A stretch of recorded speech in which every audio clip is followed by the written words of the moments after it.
Deputy Chief Executive of Gazprom, Alexander Medvedev, has recently stated that the shale gas revolution in the US does not pose any threat to the company, comparing the new and developing shale industry to the internet bubble, reiterating Gazprom's disinterest in investing in US gas fields, and suggesting that the shale bubble will inevitably burst. Gazprom remains confident that it will be called upon to supply 10% of the US gas market by 2020, and assures it will be sticking to its aim of delivering first LNG shipments from its Stockman project in 2017.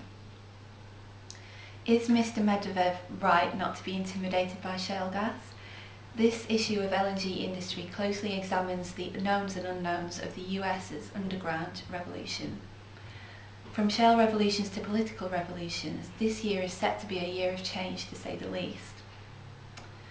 Popular unrest has spread from Tunisia to Egypt, Bahrain, Libya, Iran, Iraq, Yemen and Morocco.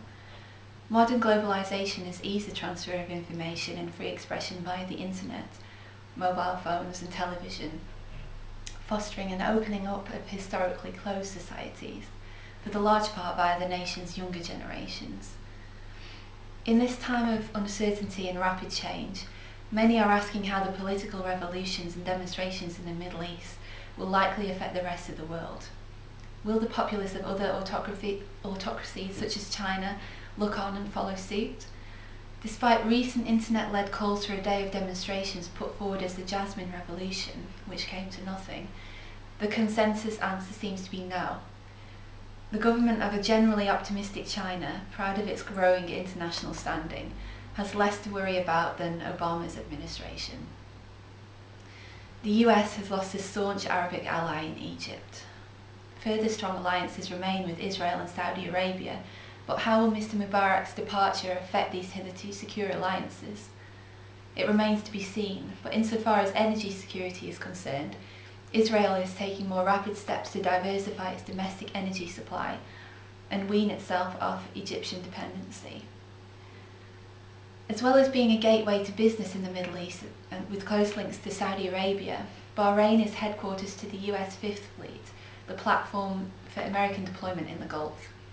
With increasingly bloody violence escalating in Bahrain between rulers and reformists, how and to what extent will the US support, condemn or try to influence the ongoing protests and revolutions in this part of the world? Whereas the Western instinct would be to cheer on the people demanding democracy and freedom, the likelihood is that some choices made by the people exercising their newfound voices in the future will not be especially agreeable to the Obama administration. On the 18th of February, the Financial Times' Philip Stevens noted that the ancient regime rested on bargains with leaders. In the future, Washington's ability to make itself heard will depend on what it says to civil society in the region. It's clear that the uprisings in the Middle East will pose complex challenges to US interests.